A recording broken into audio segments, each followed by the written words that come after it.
banquero anarquista. Habíamos concluido de cenar. Frente a mí, el banquero, mi amigo, gran comerciante y acaparador notable, fumaba como quien no piensa. La conversación, que había ido apagándose, yacía muerta entre nosotros. Intenté reanimarla, al azar, sirviéndome de una idea que me pasó por el pensamiento. Me di vuelta hacia él, sonriendo. Es verdad, me dijeron hace días que Ud, en sus tiempos, fue anarquista. Fui y soy. No cambié con respecto a eso. Soy anarquista. Esa sí que es buena. Usted anarquista. ¿En qué es Ud? ¿Anarquista? Solo si Ud le da a la palabra cualquier sentido diferente. ¿Del habitual? No se lo doy. Empleo la palabra en el sentido habitual. ¿Quiere Ud decir, entonces, que es anarquista exactamente en el mismo sentido en que son anarquistas esos tipos de las organizaciones obreras? Entonces, entre Ud y esos tipos de la bomba y de los sindicatos, ¿no hay ninguna diferencia? Diferencia hay. Evidentemente que hay diferencia, pero no es la que Ud cree. Ud duda quizás de que mis teorías sociales no sean iguales a las de ellos. Ya me doy cuenta. Ud, en cuanto a las teorías, es anarquista. En cuanto a la práctica, soy tan anarquista como en cuanto a las teorías. Y en la práctica soy mucho más anarquista que esos tipos que Ud citó. Toda mi vida lo demuestra. ¿Qué? Toda mi vida lo demuestra, hijo. Ud es el que nunca prestó a estas cosas una atención lúcida. Por eso le parece que estoy diciendo una burrada, o si no, que estoy jugándole una broma. Pero, hombre, yo no entiendo nada. A no ser que Ud juzgue su vida disolvente y antisocial y le dé ese sentido al anarquismo. Ya le dije que no.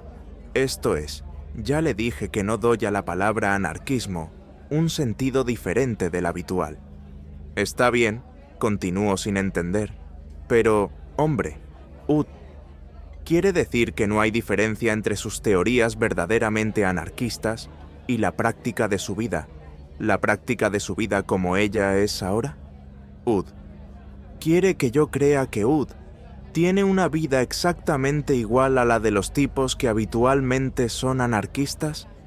No es eso.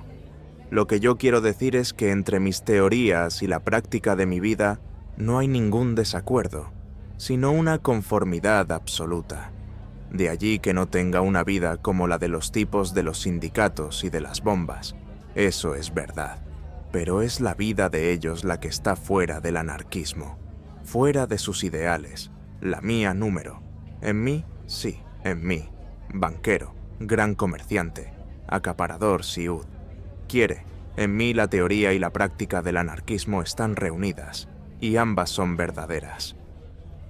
Ud me comparó con esos tontos de los sindicatos y de las bombas para indicar que soy diferente de ellos. Lo soy, pero la diferencia es esta. Ellos, sí, ellos y no yo, son anarquistas solo en la teoría. Yo lo soy en la teoría y en la práctica. Ellos son anarquistas y estúpidos, yo anarquista e inteligente. Es decir, mi viejo, soy yo quien es el verdadero anarquista. Ellos, los de los sindicatos y las bombas, yo también estuve allí y salí de allí precisamente a causa de mi verdadero anarquismo. Ellos son la basura del anarquismo, los hembras de la gran doctrina libertaria. Eso ni el diablo lo ha oído. Eso es espantoso. Pero ¿cómo concilia Ud su vida, quiero decir su vida bancaria y comercial, con las teorías anarquistas? ¿Cómo lo concilia Ud? Si dice que por teorías anarquistas entiende exactamente lo que los anarquistas ordinarios entienden. Y Ud, todavía por encima, me dice que es diferente de esa gente por ser más anarquista que ellos, ¿no es verdad? Exactamente.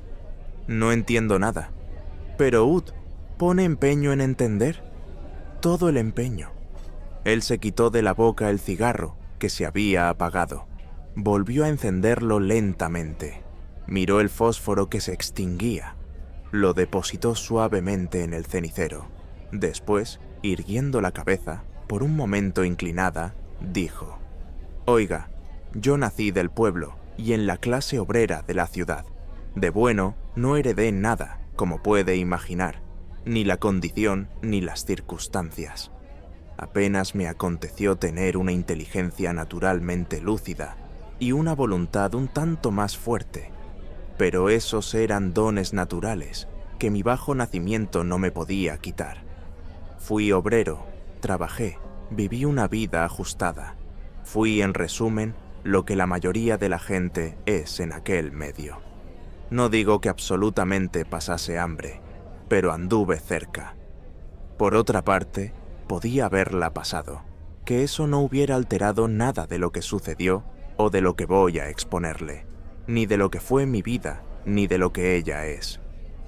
Ahora, fui un obrero común, en suma, como todos, trabajaba porque tenía que trabajar, y trabajaba lo menos posible. Lo que yo era inteligente.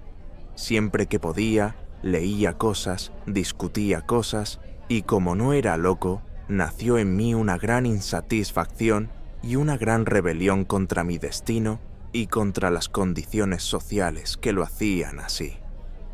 Ya le dije que, hablando claro, mi destino podía haber sido peor de lo que era.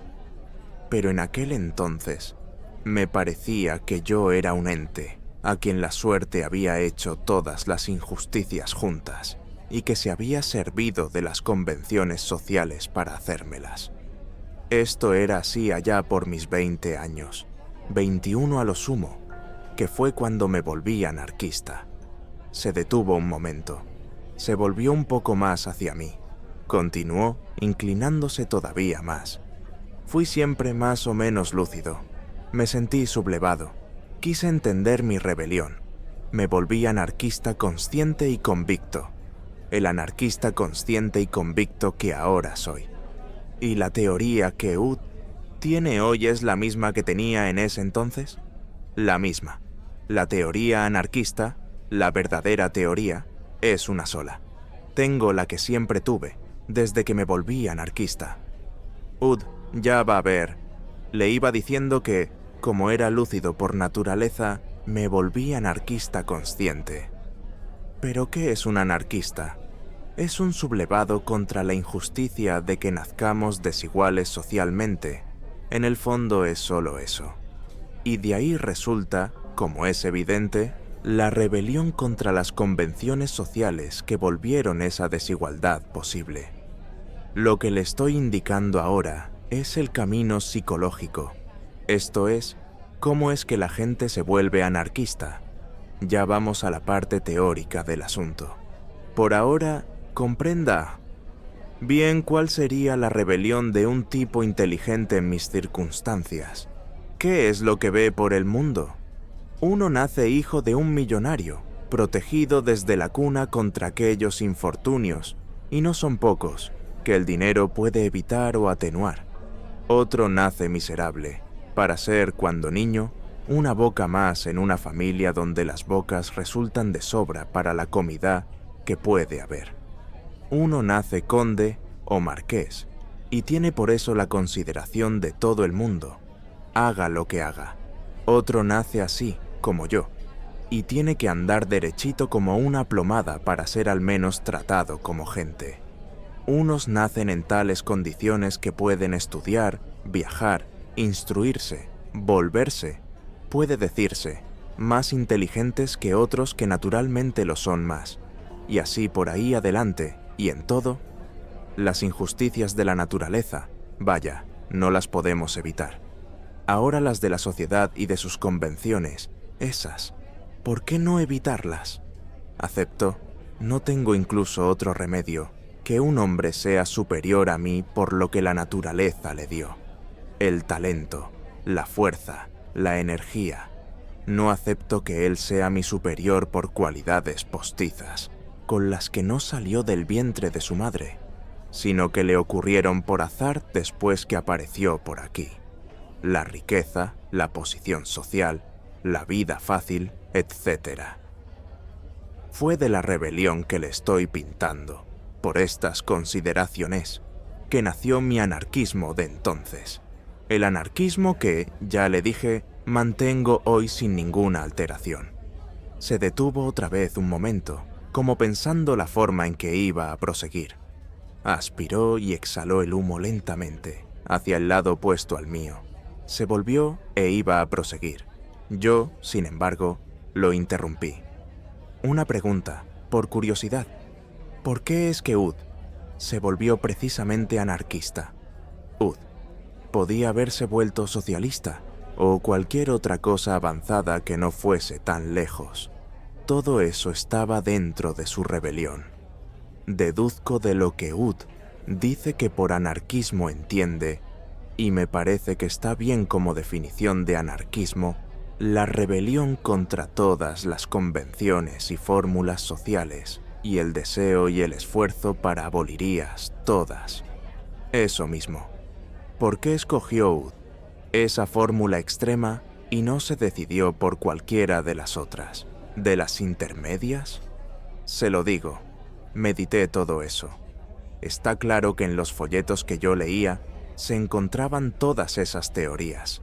Escogí la doctrina anarquista, la teoría extrema, como Ud muy bien dice, por las razones que le voy a decir en 2 palabras. Miró un momento hacia ninguna parte. Después se volvió hacia mí. El mal verdadero, el único mal, son las convenciones y las ficciones sociales, que se sobreponen a las realidades naturales. Todo, desde la familia al dinero, desde la religión al Estado. La gente nace hombre o mujer. Quiero decir, nace para ser, una vez adulto, hombre o mujer. No nace en buena justicia natural, ni para ser marido ni para ser rico o pobre.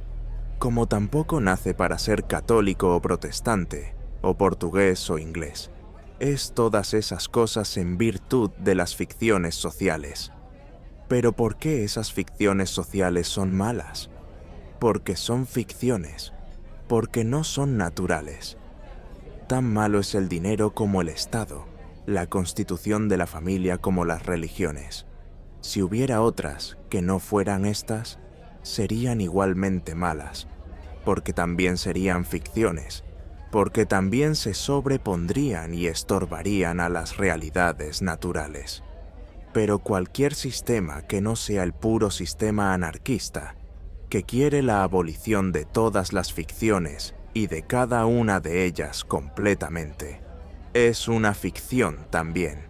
Emplear todo nuestro deseo, todo nuestro esfuerzo, toda nuestra inteligencia para implantar o contribuir a implantar una ficción social en vez de otra.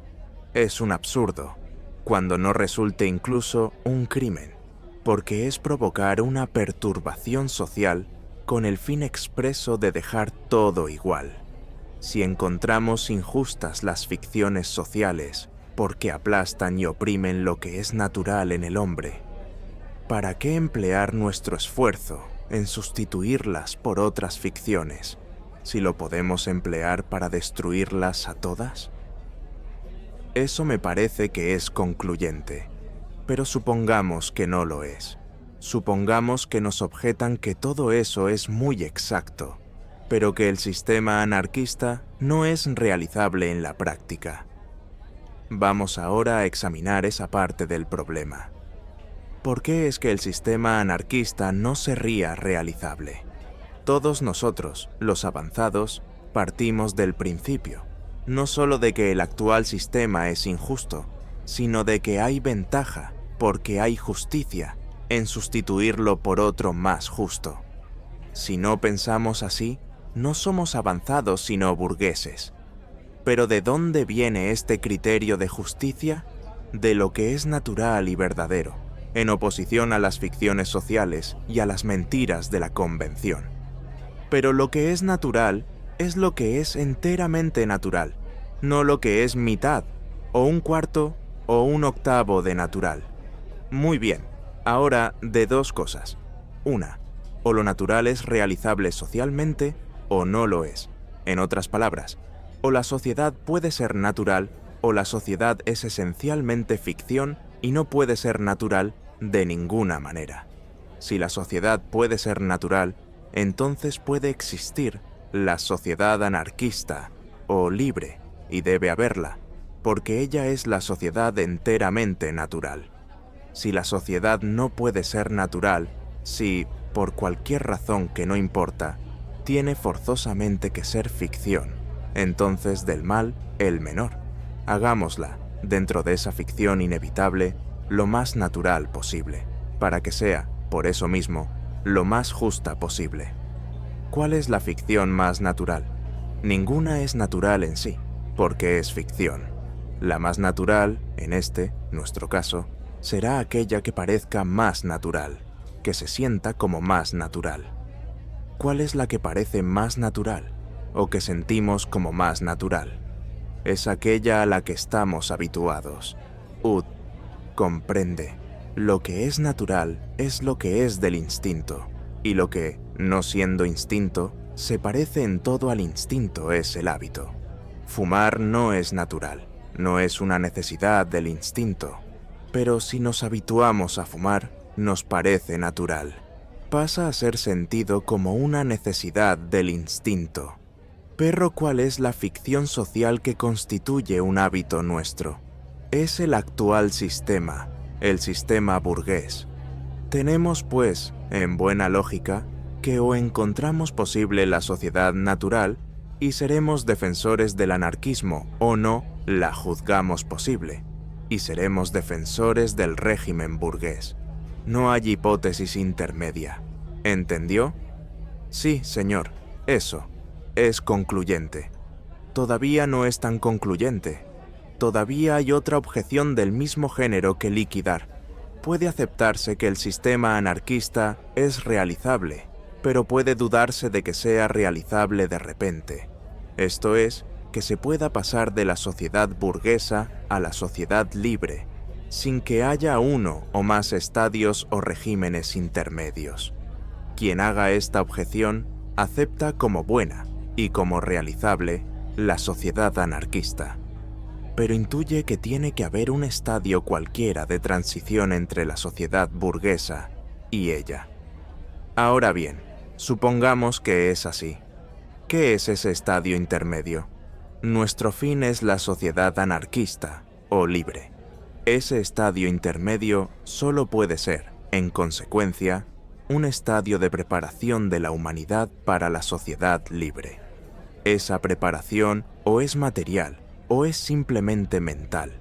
Esto es, o es una serie de realizaciones materiales o sociales que van adaptando a la humanidad a la sociedad libre, o es una simple propaganda gradualmente creciente e influyente que la va preparando mentalmente a desearla o a aceptarla.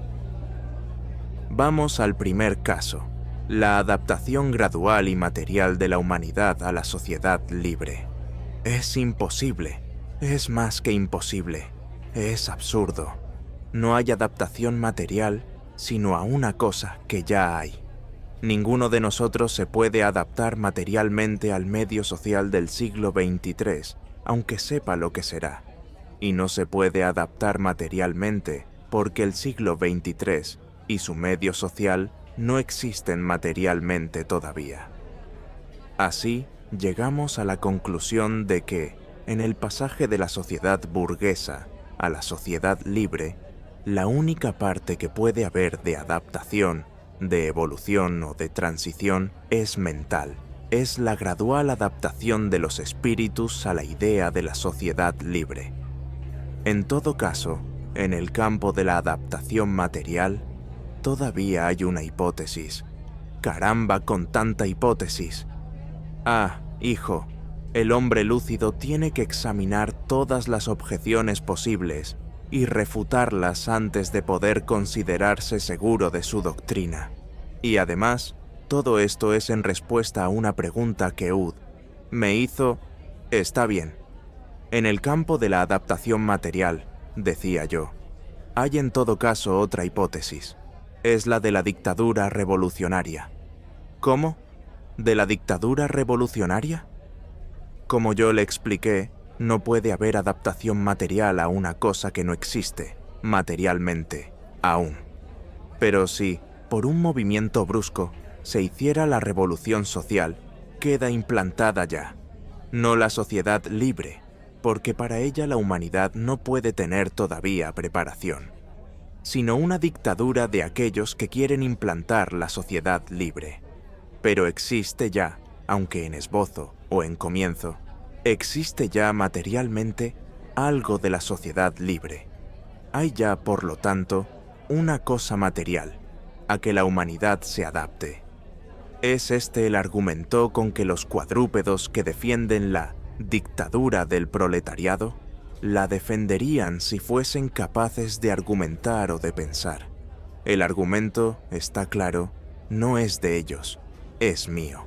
Me lo pongo como objeción a mí mismo y, como le voy a demostrar, es falso. Un régimen revolucionario, en cuanto existe, y sea cual fuere el fin al que se dirige o la idea que lo conduce, es materialmente solo una cosa, un régimen revolucionario. Pero un régimen revolucionario quiere decir una dictadura de guerra, o, en las verdaderas palabras, un régimen militar despótico, porque el estado de guerra le es impuesto a la sociedad por una parte de ella, aquella parte que asumió revolucionariamente el poder. ¿Qué es lo que resulta? Resulta que quien se adapte a ese régimen, como la única cosa que él es materialmente, inmediatamente, es un régimen militar despótico. Se adapta a un régimen militar despótico.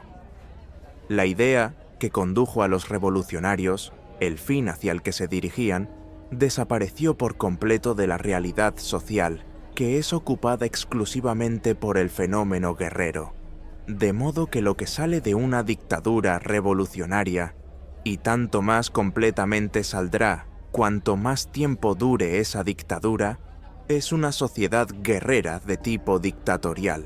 Esto es, un despotismo militar. Ni tampoco podía ser otra cosa. Y fue siempre así. Yo no sé mucha historia, pero lo que sé coincide con esto. Ni podía dejar de coincidir. ¿Qué salió de las agitaciones políticas de Roma? El Imperio Romano y su despotismo militar. ¿Qué salió de la Revolución Francesa? Napoleón y su despotismo militar. Y Ud verá lo que sale de la Revolución Rusa. Algo que va a atrasar decenas de años la realización de la sociedad libre. También, ¿qué podía esperarse de un pueblo de analfabetos y de místicos? En fin, esto ya está fuera de la conversación. ¿Ud entendió mi argumento? Lo entendí perfectamente. Ud comprende por consiguiente que yo llegué a esta conclusión. Fin, la sociedad anarquista, la sociedad libre. Medio, el pasaje, sin transición, de la sociedad burguesa a la sociedad libre. Este pasaje sería preparado y vuelto posible por una propaganda intensa, completa, absorbente, en forma tal de predisponer a todos los espíritus y debilitar todas las resistencias. Está claro que por propaganda no entiendo solo la de la palabra escrita y hablada. Entiendo todo, acción indirecta o directa, cuanto puede predisponer a la sociedad libre y debilitar la resistencia a su venida. Así, no teniendo casi ninguna resistencia que vencer, la revolución social, cuando viniese, sería rápida, fácil, y no tendría que establecer ninguna dictadura revolucionaria, por no tener contra quién aplicarla. Si esto no puede ser así, es que el anarquismo es irrealizable, y si el anarquismo es irrealizable, solo es defendible y justa, como ya le demostré, la sociedad burguesa. Ahí tiene idea por qué y cómo me volví anarquista, y por qué es que rechacé, como falsas y antinaturales, las otras doctrinas sociales de menor osadía. Y rápido. Vamos a continuar mi historia. Hizo estallar un fósforo y encendió lentamente el cigarro. Se concentró y enseguida prosiguió.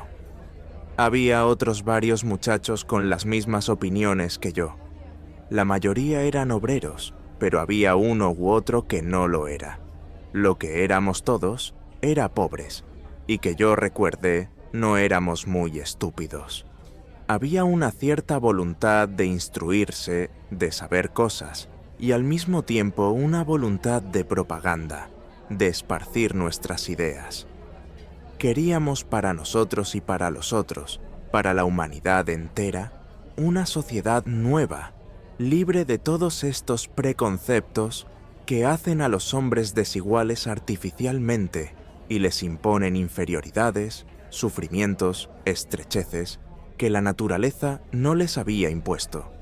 En mi caso, lo que leía me reafirmaba en estas opiniones. En libros libertarríos baratos, los que había en ese tiempo, y ya eran bastantes, leí casi todo. Fui a conferencias y reuniones de los propagandistas de la época. Cada libro y cada discurso me convencía más de la certeza y de la justicia de mis ideas. Lo que yo pensaba entonces, le repito, mi amigo, es lo que pienso hoy. La única diferencia es que entonces solo lo pensaba, y hoy lo pienso y lo practico. Pues sí, eso, hasta donde veo, está muy bien. Está muy claro que Ud se volviese anarquista de esa manera, y veo perfectamente que Ud era anarquista. No necesito más pruebas de eso. Lo que yo quiero saber es cómo es que de ahí salió el banquero. Cómo es que salió de ahí sin contradicción. Esto es, más o menos ya calculo. No calcula nada. Yo sé lo que Ud quiere decir. Ud se basa en los argumentos que me acaba de oír y juzga que yo encontré al anarquismo irrealizable y por eso, como le dije, solo defendible y justa a la sociedad burguesa. ¿No es así? Sí, pensé que sería más o menos eso. Pero ¿cómo podía serlo si desde el principio de la conversación le tengo dicho y repetido que soy anarquista, que no solo lo fui sino que continúo siéndolo?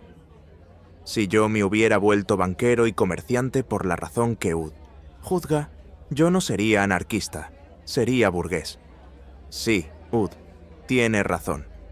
Pero entonces, ¿cómo diablos? Vamos, vaya diciendo. Como le dije, fui siempre, más o menos lúcido, y también un hombre de acción. Esas son cualidades naturales. No me las pusieron en la cuna. Si es que tuve cuna. Soy yo el que las llevó allí. Pues bien, siendo anarquista, yo encontraba insoportable ser anarquista solo pasivamente, solo para ir a escuchar discursos y hablar de eso con los amigos. No, era necesario hacer algo. Era necesario trabajar y luchar por la causa de los oprimidos y de las víctimas de las convenciones sociales. Decidí ponerle el hombro a eso, según pudiese. Me puse a pensar cómo es que yo podría ser útil a la causa libertaria. Me puse a trazar mi plan de acción. ¿Qué es ser anarquista? La libertad para uno y para los otros, para la humanidad entera. Querer estar libre de la influencia o de la presión de las ficciones sociales. Querer ser libre tal como se nació y apareció en el mundo, que es como en justicia debe ser, y querer esa libertad para uno y para todos los demás. No todos pueden ser iguales frente a la naturaleza. Unos nacen altos, otros bajos. Unos fuertes, otros débiles. Unos más inteligentes, otros menos. Pero todos pueden ser iguales de ahí en adelante. Solo las ficciones sociales lo impiden.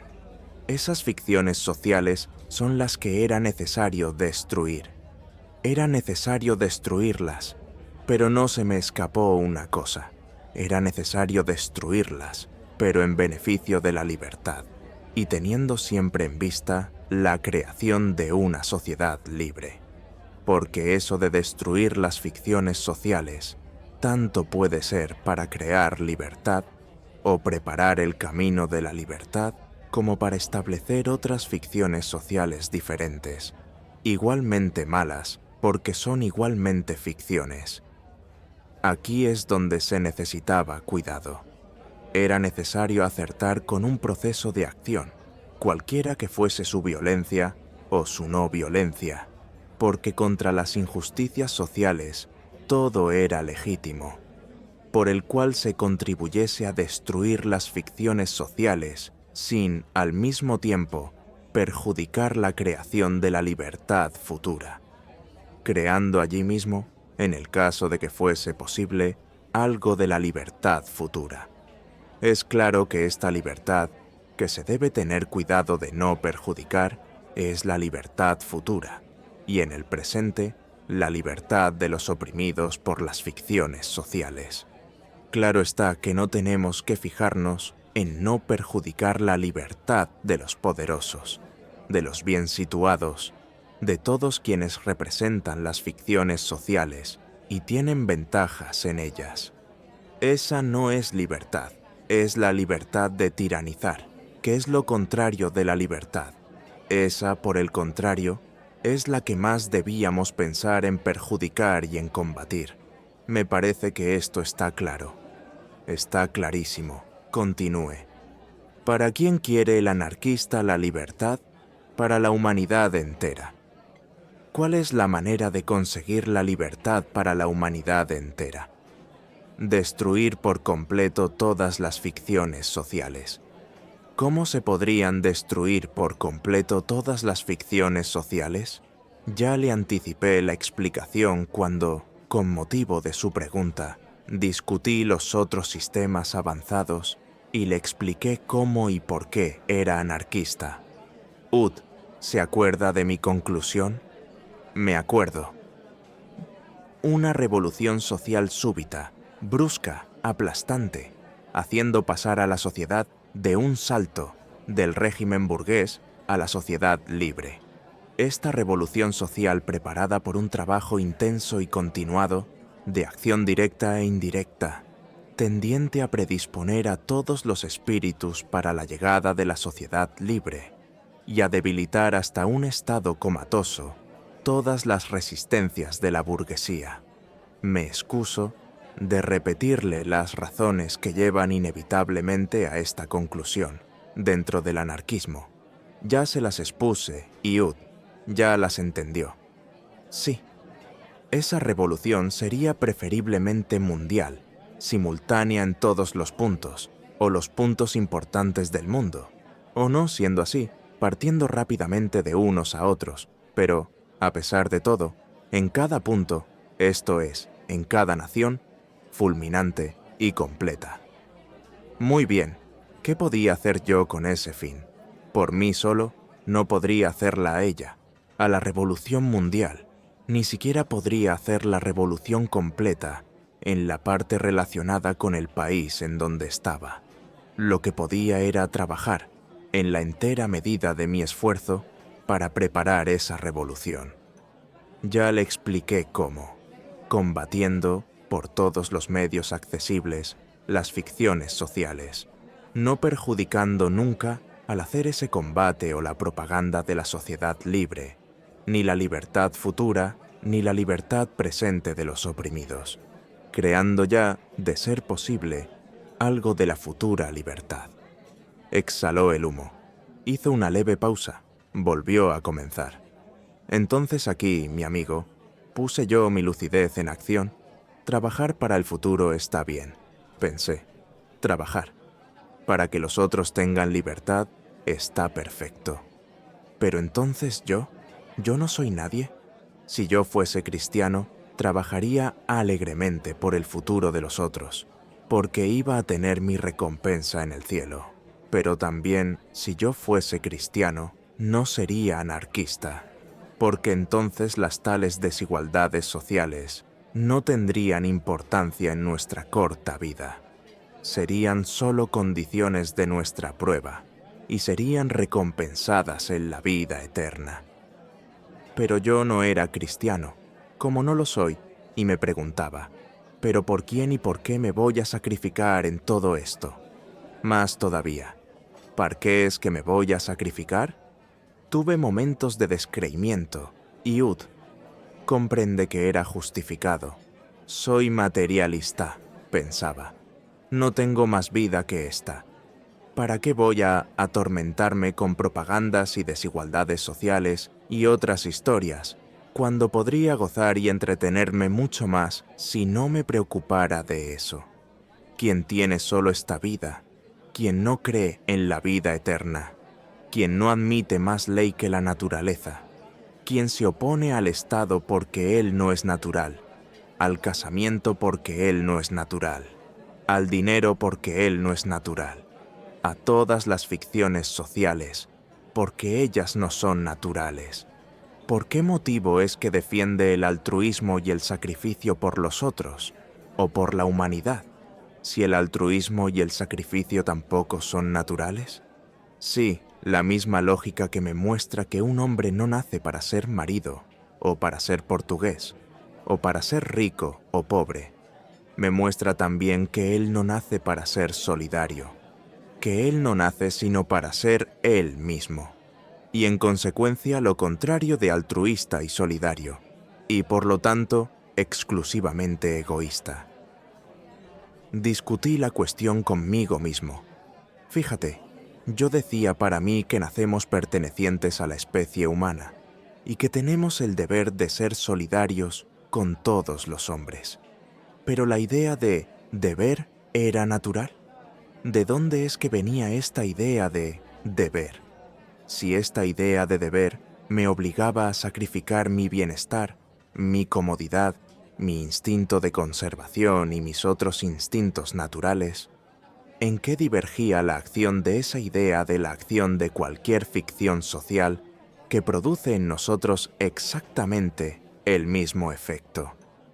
Esta idea de deber, esto de la solidaridad humana, solo podía considerarse natural si trajera consigo una compensación egoísta, porque entonces, aunque en principio contrariase el egoísmo natural, si diera a ese egoísmo una compensación, siempre, a fin de cuentas, no lo contrariaría. Sacrificar un placer, simplemente sacrificarlo, no es natural. Sacrificar un placer a otro es lo que ya está dentro de la naturaleza. Entre dos cosas naturales, de las que no se pueden tener ambas, escoger una es lo que está bien. Pero ¿qué compensación egoísta o natural podía darme la dedicación a la causa de la sociedad libre y de la futura sociedad humana? Solo la conciencia del deber cumplido, del esfuerzo para un buen fin. Y ninguna de estas cosas es una compensación egoísta. Ninguna de estas cosas es un placer en sí, sino un placer, si lo es, nacido de una ficción, como puede ser el placer de ser inmensamente rico o el placer de haber nacido en una buena posición social. Le confieso, mi viejo, que tuve momentos de descreimiento. Me sentí desleal a mi doctrina, traidor a ella. Pero pronto superé todo eso. La idea de justicia estaba ahí, dentro de mí, pensé. Yo la sentía natural. Yo sentía que había un deber superior a preocuparme solo por mi propio destino, y seguí adelante en mi propósito. No me parece que esa decisión revelase una gran lucidez de su parte. Ud no resolvió la dificultad. Ud siguió adelante por un impulso absolutamente sentimental. Sin duda, pero lo que le estoy contando ahora es la historia de cómo me volví anarquista y de cómo lo continué siendo. Y continúo. Le voy exponiendo lealmente las vacilaciones y las dificultades que tuve, y cómo las vencí. Coincido en que, en aquel momento, vencí la dificultad lógica con el sentimiento y no con el raciocinio. Pero Ud ha de ver que más tarde, cuando llegué a la plena comprensión de la doctrina anarquista, esta dificultad, hasta entonces sin respuesta, tuvo su solución completa y absoluta. Es curioso. Lo es. Ahora déjeme continuar con mi historia. Tuve esa dificultad y la resolví, bien que mal, como le dije. Después seguí, y en la línea de mis pensamientos, surgió otra dificultad que también me perturbó bastante. Estaba bien que me hallara dispuesto a sacrificarme sin recompensa alguna verdaderamente personal, esto es, sin recompensa alguna verdaderamente natural. Pero supongamos que la sociedad futura no concluía en nada de lo que yo esperaba, que la sociedad libre nunca llegaría. ¿Por qué diablos es que yo, en ese caso, me estaba sacrificando? Sacrificarme a una idea sin recompensa personal, sin que ganara nada con mi esfuerzo por esa idea, vaya. Pero sacrificarme sin tener al menos la certeza de que aquello para lo que yo trabajaba existiría un día, sin que la propia idea ganase con mi esfuerzo. Eso era un poco más fuerte. Desde ya le digo que resolví la dificultad por el mismo proceso sentimental por el que resolví la otra. Pero le advierto también que, del mismo modo que la otra, resolví esta por la lógica, automáticamente, cuando llegué al estado plenamente consciente de mi anarquismo. Después verá. En el momento de lo que le estoy contando, salí del apuro con una o dos frases huecas. Yo cumplía con mi deber para con el futuro, que el futuro cumpliera el suyo conmigo. Esto, o cosa que se le parezca, expuse esta conclusión, o, antes, estas conclusiones, a mis camaradas, y todos ellos coincidieron conmigo. Coincidieron todos en que era preciso ir para adelante y hacer todo por la sociedad libre. Es verdad que uno u otro, de los más inteligentes, quedaron un poco conmocionados con la exposición, no porque no coincidiesen, sino porque nunca habían visto las cosas tan claras, ni las aristas que estas cosas tienen. Pero finalmente coincidieron todos. Todos íbamos a trabajar por la gran revolución social, por la sociedad libre, ya quiera el futuro justificarnos o no. Formamos un grupo con gente convencida y comenzamos una gran propaganda. Grande, es claro, dentro de los límites de lo que podíamos hacer. Durante bastante tiempo, en medio de dificultades, enredos y a veces persecuciones, ahí estuvimos trabajando por el ideal anarquista. El banquero, llegado a este punto, hizo una pausa un poco más larga. No encendió el cigarro, que estaba otra vez apagado.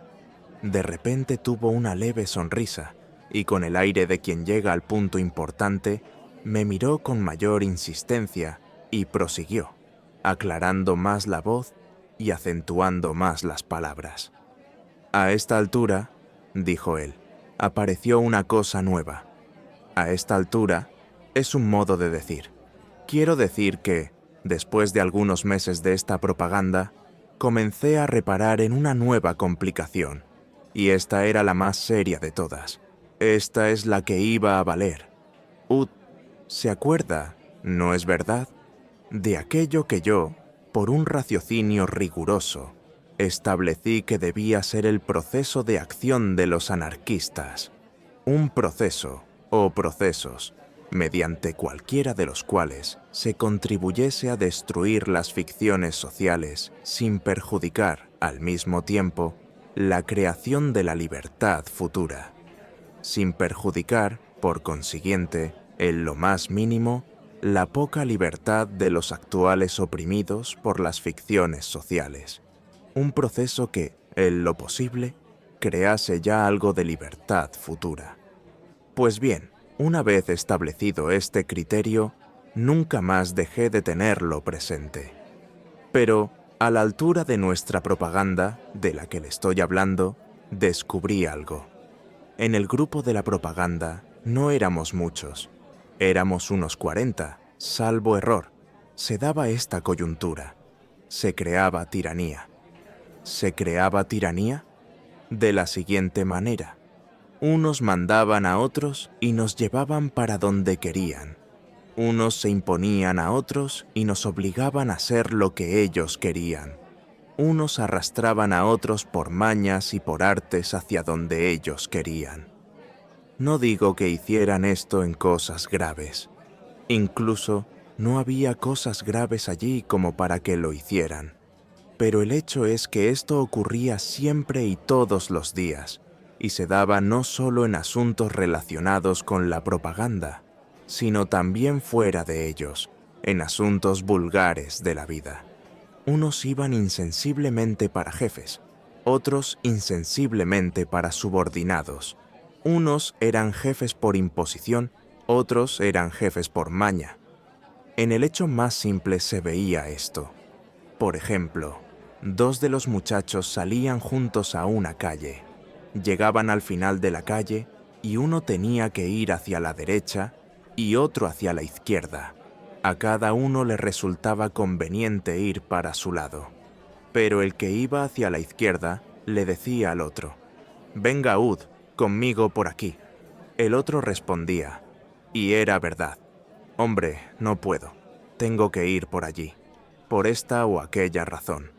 Pero al fin, contra su voluntad y su conveniencia, allá iba con el otro hacia la izquierda. Eso era una vez por persuasión, otra vez por simple insistencia, una tercera vez por cualquier otro motivo. Esto es, nunca era por una razón lógica. Había siempre en esta imposición y en esta subordinación algo de espontáneo, algo como instintivo, y como en este caso simple, en todos los otros casos, desde los menos hasta los más importantes. Ud, ¿ve bien la cuestión? La veo. ¿Pero qué diablos hay de extraño en eso? Eso es de lo más natural que hay. Será, ya llegamos a eso. Lo que le pido que note es que es exactamente lo contrario de la doctrina anarquista. Fíjese bien que esto ocurría en un grupo pequeño, en un grupo sin influencia ni importancia, en un grupo al cual no se le había confiado la solución de ninguna cuestión grave o la decisión sobre cualquier asunto de importancia. Y fíjese que ocurría en un grupo de gente que se había unido especialmente para hacer lo que pudiese por el ideal anarquista, esto es, para combatir, tanto como fuera posible, las ficciones sociales y crear, tanto como fuera posible, la libertad futura.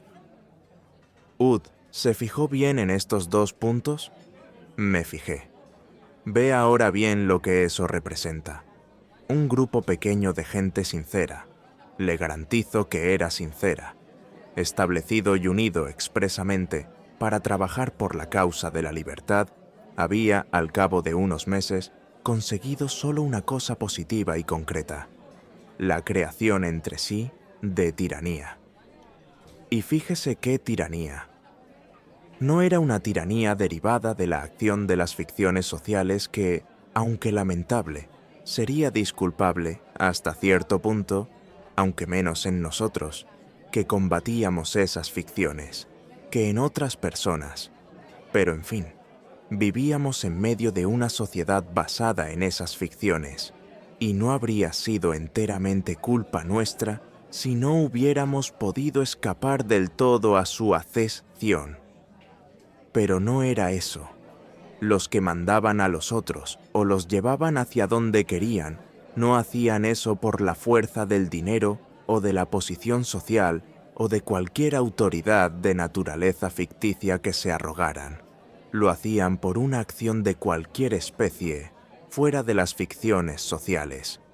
Quiero decir, esta tiranía era, con relación a las ficciones sociales, una tiranía nueva. Y era una tiranía ejercida sobre gente esencialmente oprimida por las ficciones sociales. Era, todavía por encima, tiranía ejercida entre sí por gente cuyo objetivo sincero no era sino destruir tiranía y crear libertad. Ahora ponga el caso en un grupo mucho mayor, mucho más influyente, que trata de cuestiones importantes y de decisiones de carácter fundamental. Ponga a ese grupo encaminando sus esfuerzos, como el nuestro, hacia la formación de una sociedad libre. Y ahora dígame si a través de ese cargamento de tiranías entrecruzada Ud, entrevé alguna sociedad futura que se parezca a una sociedad libre o a una humanidad digna de sí misma. Sí, Eso es muy curioso. Es curioso, ¿no es cierto? Y mire que hay aspectos secundarios muy curiosos también. Por ejemplo, la tiranía de la ayuda. ¿La qué? La tiranía de la ayuda. Había entre nosotros quien, en lugar de mandar a los otros, en lugar de imponerse a los otros, por el contrario, los ayudaba en todo cuanto podía. Parece lo contrario, ¿no es verdad? Pues vea que es lo mismo. Es la misma tiranía nueva. Es del mismo modo ir contra los principios anarquistas. ¡Esa sí que es buena! ¿En qué? Ayudar a alguien, mi amigo, es tomar a alguien por incapaz. Si ese alguien no es incapaz, es o convertirlo en tal o suponerlo tal. Y esto es, en el primer caso, una tiranía y en el segundo, un desprecio. En un caso se cercena la libertad del otro, en el otro se parte, por lo menos inconscientemente, del principio de que el otro es despreciable e indigno o incapaz de libertad. Volvamos a nuestro caso. Ud, ve bien que este punto era gravísimo. Vaya que trabajásemos por la sociedad futura sin esperar que ella nos lo agradeciese, o arriesgándonos incluso a que ella nunca llegase. Todo eso, vaya. Pero lo que era demasiado era que estuviéramos trabajando para un futuro de libertad y que no hiciéramos de positivo más que crear tiranía. Y no solo tiranía, sino tiranía nueva, y tiranía ejercida por nosotros, los oprimidos, los unos sobre los otros. Esto sí que no podía ser. Me puse a pensar. Aquí había un error, algún desvío. Nuestros objetivos eran buenos, nuestras doctrinas parecían verdaderas.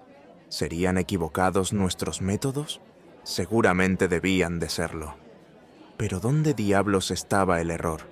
Me puse a pensar en eso y me iba volviendo loco.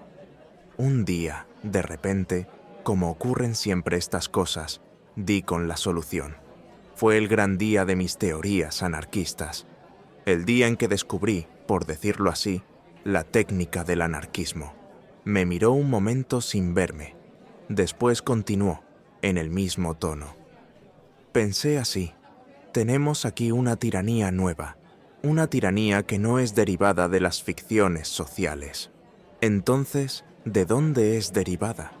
¿Será derivada de las cualidades naturales? Sí lo es. Adiós, sociedad libre. Si una sociedad donde están en operación apenas las cualidades naturales de los hombres, aquellas cualidades con que ellos nacen, que deben solo a la naturaleza y sobre las cuales no tenemos poder alguno. Si una sociedad donde están en operación apenas esas cualidades es un amontonamiento de tiranías, ¿quién va a mover el dedo meñique para contribuir al advenimiento de esa sociedad? Tiranía por tiranía, que quede la que está, que al menos es aquella a la que estamos acostumbrados, y que por eso fatalmente sentimos menos de lo que sentiríamos una tiranía nueva, y con el carácter terrible de todas las cosas tiránicas que son directamente de la naturaleza. El no haber rebelión posible contra ella, como no hay revolución contra tener que morir, o contra nacer bajo cuando se prefería haber nacido alto. Asimismo ya le probé que, si por cualquier razón no es realizable la sociedad anarquista, entonces debe existir, por ser más natural que cualquier otra salvo aquella, la sociedad burguesa. Pero ¿sería esta tiranía, que nacía así entre nosotros, realmente derivada de las cualidades naturales? ¿Pero qué son las cualidades naturales? Son el grado de inteligencia, de imaginación, de voluntad, etc., con que cada uno nace. Esto en el campo mental es claro, porque las cualidades naturales físicas no vienen al caso. Pero un tipo que, sin ser por una razón derivada de las ficciones sociales, manda a otro, forzosamente lo hace porque es superior en una u otra de las cualidades naturales. Lo domina por el empleo de sus cualidades naturales. Pero hay una cosa para considerar. ¿Ese empleo de las cualidades naturales será legítimo? Esto es, ¿será natural? Pero ¿cuál es el empleo natural de nuestras cualidades naturales?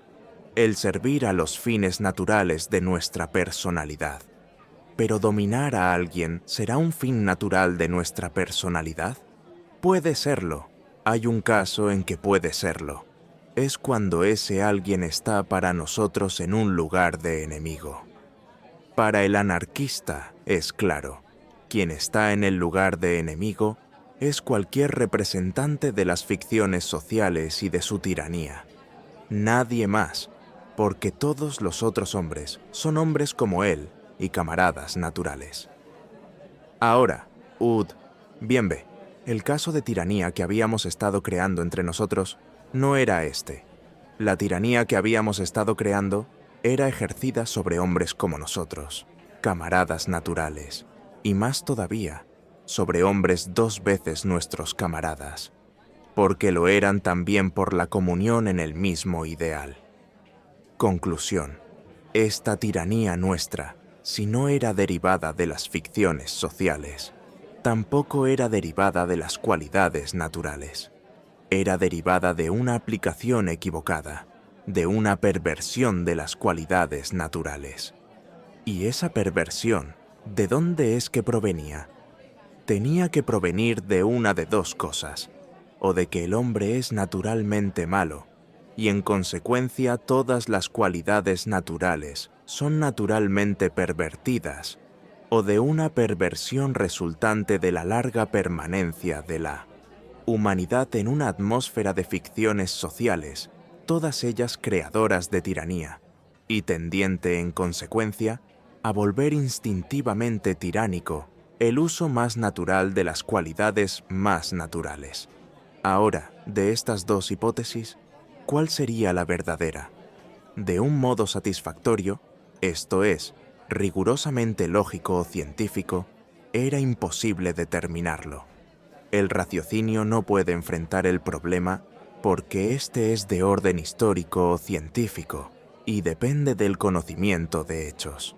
Por su lado, la ciencia tampoco nos ayuda, porque por más lejos que retrocedamos en la historia, encontramos siempre al hombre viviendo bajo uno u otro sistema de tiranía social, y por consiguiente, siempre en un estadio que no nos permite averiguar cómo es el hombre cuando vive en circunstancias pura y enteramente naturales.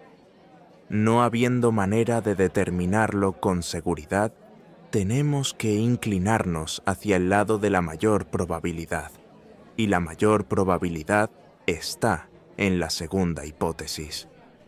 Es más natural suponer que la larguísima permanencia de la humanidad en ficciones sociales, creadoras de tiranía, haga que cada hombre nazca con sus cualidades naturales pervertidas, en el sentido de tiranizar espontáneamente incluso a quien no pretenda tiranizar, que suponer que las cualidades naturales pueden ser naturalmente pervertidas, lo que, de cierto modo, representa una contradicción. Por eso el pensador se decide, como yo me decidí, con una seguridad casi absoluta por la segunda hipótesis. Tenemos, pues, que una cosa es evidente. En el estadio social presente no es posible que un grupo de hombres, por bien intencionados que estén todos, por preocupados que estén todos solo en combatir las ficciones sociales y en trabajar por la libertad, trabajen juntos, sin que espontáneamente creen entre sí tiranía, sin crear entre sí una tiranía nueva, suplementaria a la de las ficciones sociales, sin destruir en la práctica todo cuanto quieren en la teoría, sin perjudicar involuntariamente lo más posible el propio objetivo que quieren promover. ¿Qué puede hacerse? Es muy simple. Es que trabajemos todos para el mismo fin, pero separados. ¿Separados? Sí. Ud, ¿no siguió mi argumento? Lo seguí. ¿Y no le parece lógica, no le parece inevitable esta conclusión? Me parece, sí, me parece. Lo que no veo bien es cómo eso. Ya le voy a aclarar. Dije yo, trabajemos todos para el mismo fin, pero separados. Trabajando todos para el mismo fin anarquista, cada uno contribuye con su esfuerzo a la destrucción de las ficciones sociales, que es hacia donde lo dirige, y hacia la creación de la sociedad libre del futuro. Y trabajando separados no podemos, de ningún modo, crear tiranía nueva, porque nadie tiene acción sobre otro, y no puede, en consecuencia, ni dominándolo, disminuirle la libertad, ni ayudándolo a pagársela. Trabajando así separados y con el mismo fin anarquista, tenemos dos ventajas, la del esfuerzo conjunto y la de la no creación de tiranía nueva. Continuamos unidos porque lo estamos moralmente y trabajamos del mismo modo para el mismo fin. Seguimos siendo anarquistas porque cada uno trabaja para la sociedad libre, pero dejamos de ser traidores, voluntarios o involuntarios, a nuestra causa. Dejamos incluso de poder serlo, porque nos colocamos, por el trabajo anarquista aislado, fuera de la influencia deletérea de las ficciones sociales, en su reflejo hereditario sobre las cualidades que la naturaleza dio. Es claro que toda esta táctica se aplica a lo que denominé el período de preparación para la revolución social.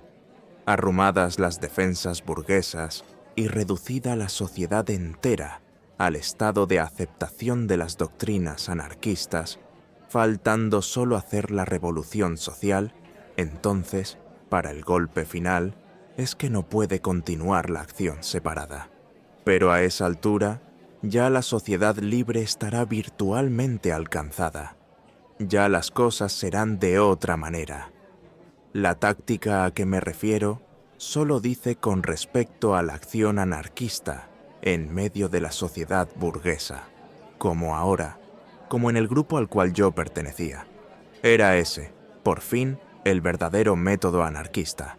Juntos nada valíamos que importará, y todavía, encima, nos tiranizábamos y nos perjudicábamos unos a otros y a nuestras teorías. Separados, poco también conseguíamos, pero al menos no perjudicábamos la libertad, no creábamos tiranía nueva. Lo que conseguíamos, por poco que fuese, era conseguido realmente, sin desventaja ni pérdida. Y, de más en más, trabajando así, separados, aprendíamos a confiar más en nosotros mismos, a no recostarnos unos sobre otros, a volvernos más libres, a prepararnos, tanto personalmente como a los otros, mediante nuestro ejemplo para el futuro. Quedé radiante con este descubrimiento. Fui enseguida a exponérselo a mis camaradas. Fue una de las pocas veces en que fui estúpido en mi vida. Imaginé, Ud, que yo estaba tan colmado con mi descubrimiento que esperaba que ellos estuviesen de acuerdo. No estuvieron de acuerdo, es claro. Contestaron ásperamente, mi amigo, ásperamente, todos, unos más, otros menos, todo el mundo protestó. No era eso no podía ser. Pero nadie decía lo que era o lo que tenía que ser. Argumenté y argumenté, y en respuesta a mis argumentos no obtuve sino frases, basura, cosas como esas que los ministros responden en las cámaras cuando no tienen ninguna respuesta. Entonces fue cuando vi con qué animales y con qué cobardones estaba metido. Se desenmascararon. Los de aquella chusma habían nacido para esclavos. Querían ser anarquistas a costa ajena. Querían la libertad, pero que fuesen los otros quienes se la consiguiesen, que les fuese dada como un rey da un título. Casi todos son así, los grandes lacayos. ¿Y Ud se enojó? Si me enojé, me enfurecí, me puse a dar coces, di con palos y con piedras. Casi me fui a las manos con 2 o 3 de ellos, y acabé por irme. Me aislé. Me vino un enojo con todos aquellos carneros que Ud no se imagina. Casi llegué a descreer del anarquismo. Casi decidí que no me importaba más todo aquello. Pero, Pasados unos días, volví en mí. Pensé que el ideal anarquista estaba por encima de estas querellas. ¿Ellos no querían ser anarquistas? Lo sería yo. ¿Ellos querían solamente jugar a los libertaños? No estaba yo para juegos en una cuestión así. Ellos no tenían fuerza para combatir, sino recostados unos en los otros, y creando entre ellos un simulacro nuevo de la tiranía que decían querer combatir. Pues que lo hiciesen, los necios, si no servían para otra cosa. Yo no iba a ser burgués por tan poco. Estaba establecido que, en el verdadero anarquismo, cada uno debe, por sus propias fuerzas, crear libertad y combatir las ficciones sociales. Pues por mis propias fuerzas iba yo a crear libertad y a combatir las ficciones sociales. ¿Nadie quería seguirme en el verdadero camino anarquista? Seguiría yo por él. Iría solo, con mis recursos, con mi fe, desamparado hasta del apoyo mental de los que habían sido mis camaradas, contra las ficciones sociales enteras. No digo que fuera un bello gesto, ni un gesto heroico. Fue simplemente un gesto natural. Si el camino tenía que ser recorrido por cada uno en forma separada, yo no necesitaba de ninguno más para seguirlo. Bastaba mi ideal. Fue basado en estos principios y en estas circunstancias como decidí, por mí solo, combatir las ficciones sociales. Interrumpió un poco el discurso, que se había vuelto acalorado y fluido. Lo retomó enseguida, con la voz ya más sosegada. Es un estado de guerra, pensé, entre yo y las ficciones sociales. Muy bien, ¿qué puedo hacer contra las ficciones sociales? Trabajo solo, para no poder, de ningún modo, crear tiranía alguna. ¿Cómo puedo colaborar solo en la preparación de la revolución social, en la preparación de la humanidad para la sociedad libre? Tengo que elegir uno de dos métodos, de los dos métodos que hay. Siempre es claro que no pueda servirme de ambos. Los métodos son la acción indirecta, esto es, la propaganda, y la acción directa de cualquier especie. Pensé primero en la acción indirecta, esto es, en la propaganda. Pero ¿qué propaganda podría hacer solo yo? Aparte de esta propaganda que siempre se va haciendo en conversaciones, con este o aquel, al azar y sirviéndonos de todas las oportunidades, lo que quería saber era si la acción indirecta era un camino por donde yo pudiese encaminar mi actividad de anarquista enérgicamente. Esto es, en forma de producir resultados palpables. Vi, enseguida, que no podía ser. No soy orador y no soy escritor. Quiero decir, soy capaz de hablar en público, si es necesario, y soy capaz de una nota periodística, pero lo que yo quería averiguar era si mi hechura natural indicaba que, especializándome en la acción indirecta, de cualquiera de las dos especies, o en ambas, podía llegar a obtener resultados más positivos para la idea anarquista que especializando mis esfuerzos en cualquier otro sentido. Pero la acción es siempre más provechosa que la propaganda, excepto para los individuos cuya hechura los señala esencialmente como propagandistas. Los grandes oradores, capaces de electrizar multitudes y arrastrarlas detrás de sí. Los grandes escritores, capaces de fascinar y convencer con sus libros. No me parece que yo sea muy vanidoso, pero si lo soy, no se me da, al menos, por envanecerme de las cualidades que no tengo. Y como le dije, nunca se me dio por creerme orador o escritor. Por eso abandoné la idea de la acción indirecta como camino a seguir en mi actividad de anarquista. Por exclusión de partes, estaba forzado a escoger la acción directa, es decir, el esfuerzo aplicado a la práctica de la vida, a la vida real.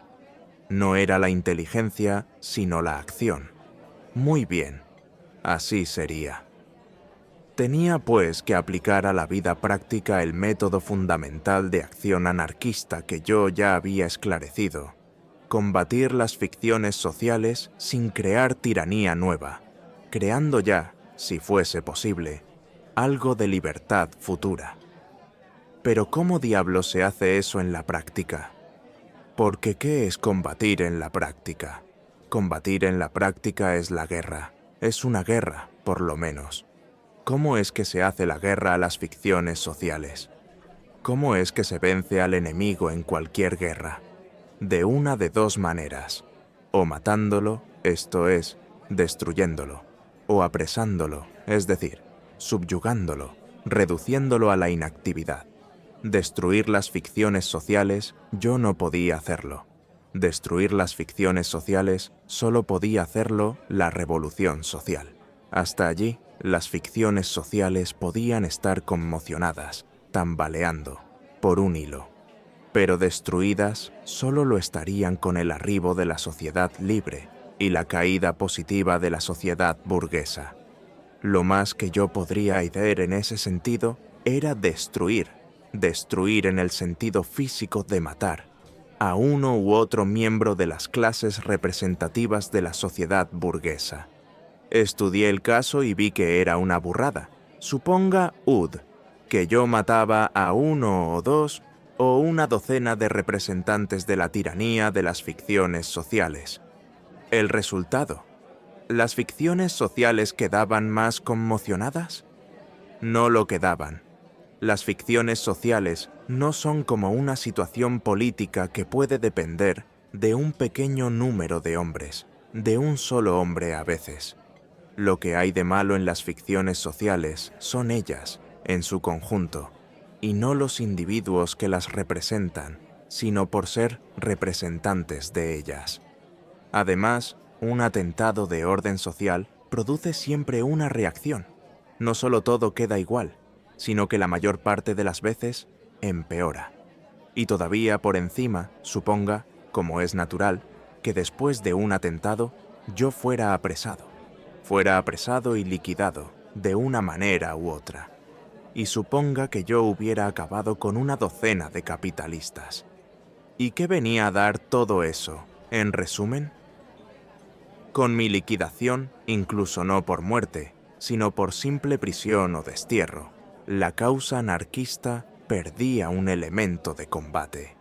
Y los 12 capitalistas que yo habría estirado no eran 12 elementos que la sociedad burguesa hubiera perdido, porque los elementos componentes de la sociedad burguesa no son elementos de combate, sino elementos puramente pasivos, puesto que el combate está no en los miembros de la sociedad burguesa, sino en el conjunto de ficciones sociales en que esa sociedad se asienta. Y las ficciones sociales no son gente a la que se pueda pegar tiros. Ud, ¿me comprende? No era como el soldado de un ejército que mata a 12 soldados de un ejército contrario. Era como un soldado que mata a 12 civiles de la nación del otro ejército. Es matar estúpidamente, porque no se elimina a ningún combatiente. Yo no podía, por consiguiente, pensar en destruir, ni en su totalidad ni en parte alguna, las ficciones sociales. Tenía entonces que subyugarlas, que vencerlas subyugándolas, reduciéndolas a la inactividad. Súbitamente apuntó hacia mí el índice derecho. Fue lo que hice. Abandonó su gesto y continuó. Traté de ver cuál era la primera, la más importante de las ficciones sociales. Sería a esa a la que yo debía, más que a ninguna otra, intentar subyugar, intentar reducir a la inactividad. La más importante, de nuestra época por lo menos, es el dinero. ¿Cómo subyugar al dinero, o en palabras más precisas, la fuerza o la tiranía del dinero? Volviéndome libre de su influencia, de su fuerza, superior por consiguiente a su influencia, reduciéndolo a la inactividad por lo que significaba con respecto a mí. Por lo que significaba con respecto a mí, comprende Ud. porque yo soy el que lo combatía. Si fuese reducirlo a la inactividad por lo que respecta a todo el mundo, eso ya no sería subyugarlo, sino destruirlo, porque sería acabar del todo con la ficción dinero. Pero ya le probé que cualquier ficción social solo puede ser destruida por la revolución social, arrastrada con las otras en la caída de la sociedad burguesa.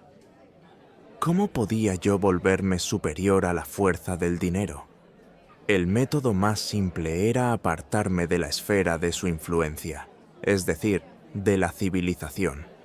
Irme a un campo para comer raíces y beber agua de los manantiales, andar desnudo y vivir como un animal. Pero esto, incluso si no hubiera dificultad en hacerlo, no era combatir una ficción social, no era ni siquiera combatir, era escapar. Realmente, quien es esquivo en trabar un combate no es derrotado en él, pero moralmente es derrotado, porque no se batió.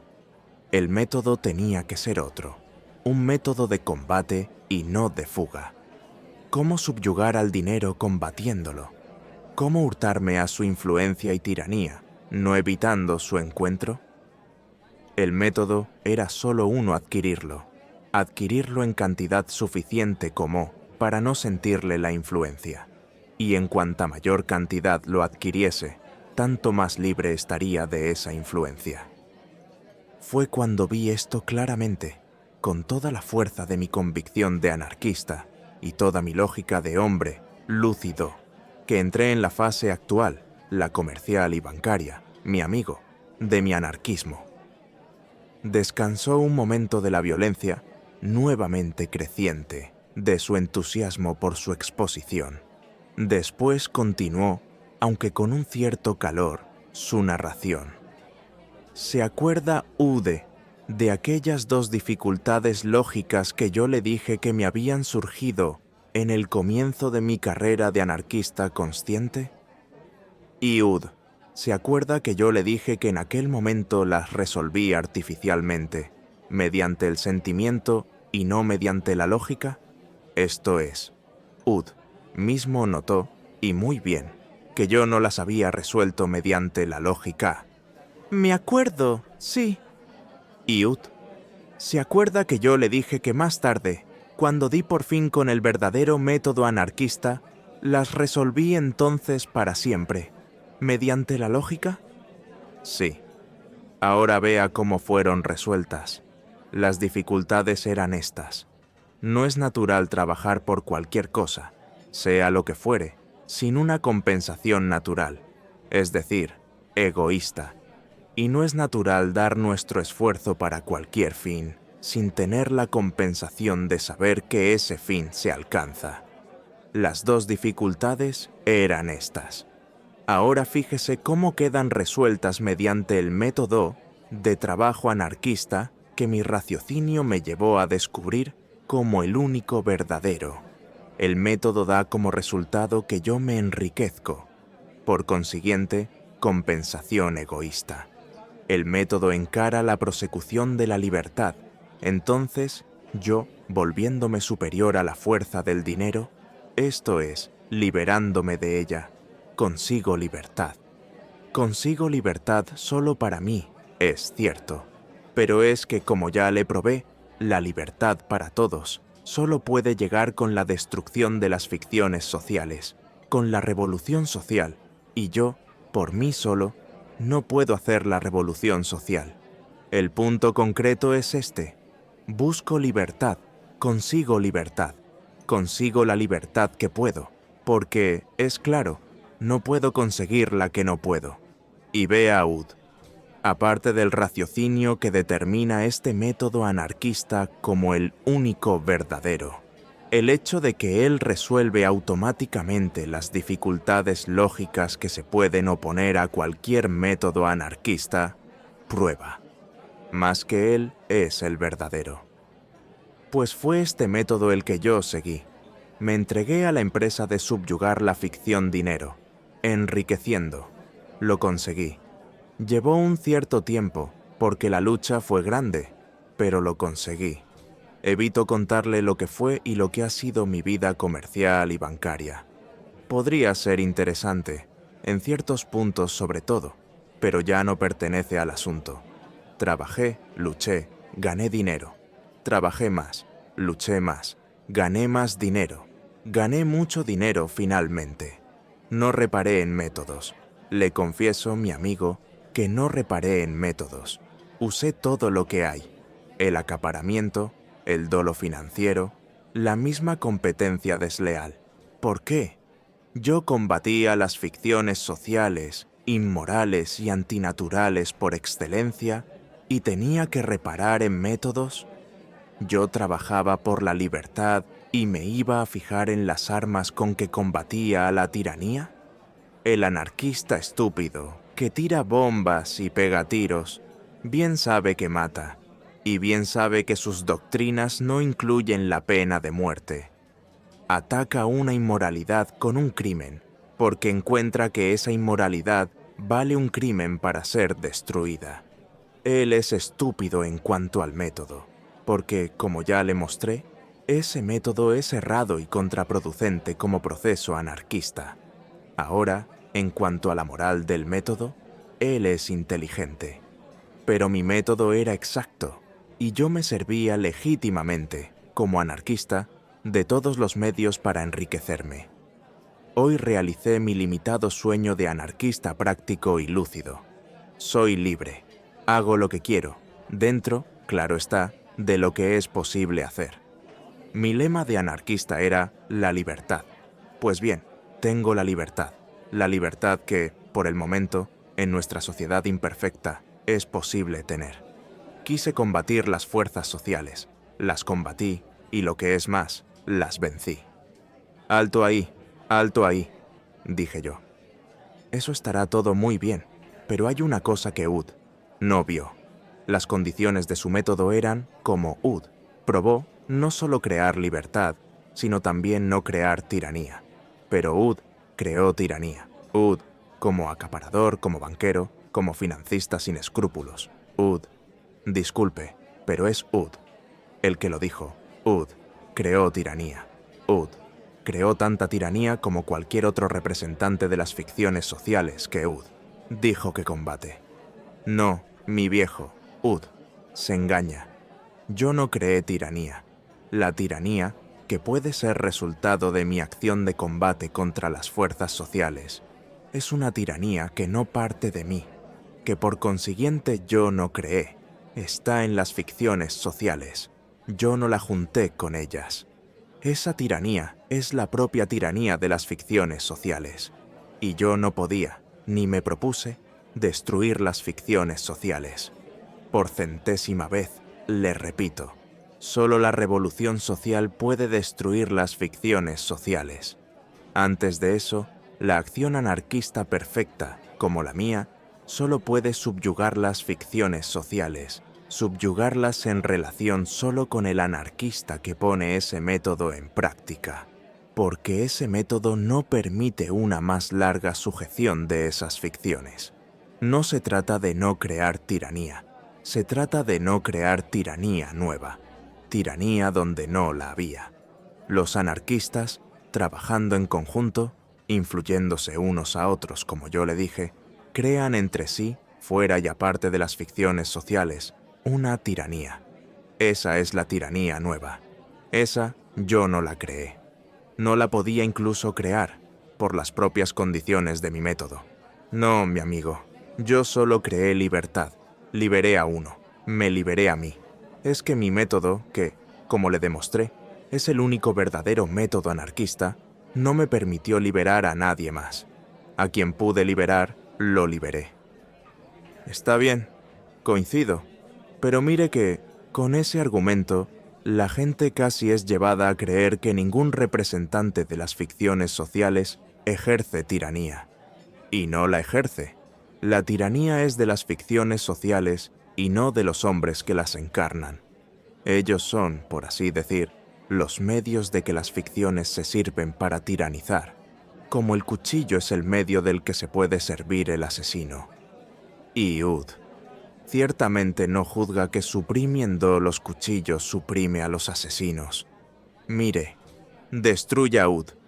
Atoaos los capitalistas del mundo, pero sin destruir al capital. Al día siguiente el capital, ya en las manos de otros, continuará, por medio de esos otros, su tiranía. Destruya no a los capitalistas, sino al capital. ¿Cuántos capitalistas quedan? ¿Ve? Sí, Ud, tiene razón. Ah, hijo, lo máximo que Ud me puede acusar de hacer es de aumentar un poco, muy poco, la tiranía de las ficciones sociales. El argumento es absurdo, porque como ya le dije, la tiranía que yo no debía crear y que no creé es otra.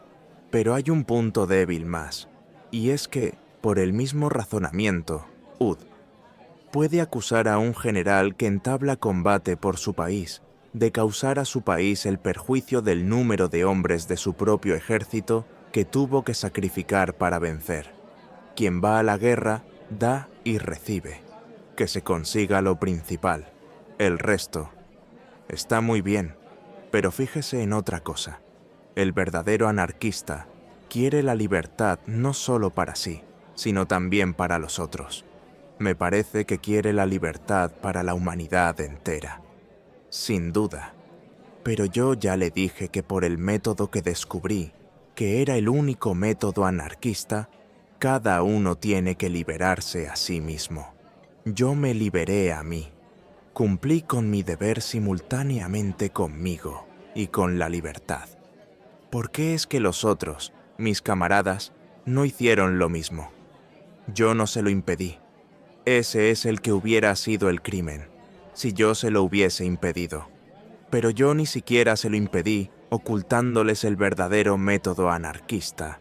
En cuanto descubrí el método, se lo dije claramente a todos. El mismo método me impedía hacer más.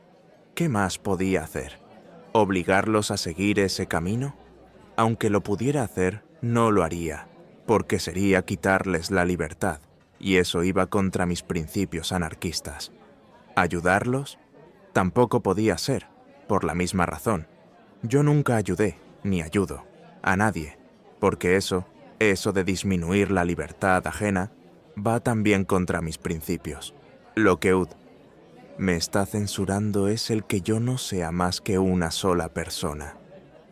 ¿Por qué me censura el cumplimiento de mi deber de liberar hasta donde pueda cumplirlo? ¿Por qué no los censura antes a ellos por no haber cumplido el de ellos?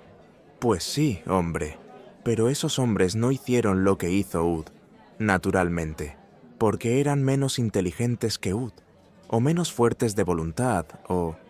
Ah, mi amigo, esas son ya las desigualdades naturales y no las sociales. Son esas con las que el anarquismo no tiene nada que ver. El grado de inteligencia o de voluntad de un individuo es entre él y la naturaleza. Las mismas ficciones sociales no tienen allí ninguna responsabilidad. Hay cualidades naturales, como ya le dije, que se puede presumir que sean pervertidas por la larga permanencia de la humanidad entre ficciones sociales. Pero la perversión no está en el grado de la cualidad, que es absolutamente dado por la naturaleza, sino en la aplicación de la cualidad. Pero una cuestión de estupidez o de falta de voluntad no tiene que ver con la aplicación de esas cualidades, sino solo con el grado de ellas. Por eso le digo, esas son ya absolutamente las desigualdades naturales, y sobre esas nadie tiene ningún poder, ni hay modificación social que las modifique, como no puede volverme a mí alto o a Ud, bajo, a no ser que, en el caso de esos hombres, la perversión hereditaria de las cualidades naturales llega tan lejos que alcanza el mismo fondo del temperamento. Sí, que un tipo nazca para esclavo, nazca naturalmente esclavo y por lo tanto incapaz de algún esfuerzo en el sentido de liberarse. Pero en ese caso, ¿qué tiene él que ver con la sociedad libre o con la libertad? Si un hombre nació para esclavo, la libertad, siendo contraria a su índole, será para él una tiranía. Hubo una pequeña pausa. De repente me eché a reír. Realmente, dije yo, Ud es anarquista. En todo caso, da ganas de reír, incluso después de haberlo oído. Comparar lo que Ud es con lo que son los anarquistas que andan por ahí. Mi amigo, yo ya se lo dije, ya se lo demostré, y ahora se lo repito. La diferencia es solo esta. Ellos son anarquistas solo teóricos. Yo soy teórico y práctico. Ellos son anarquistas místicos, y yo, científico. Ellos son anarquistas que se agachan. Yo soy un anarquista que combate y libera. En una palabra, ellos son pseudoanarquistas, y yo soy anarquista, y nos levantamos de la mesa.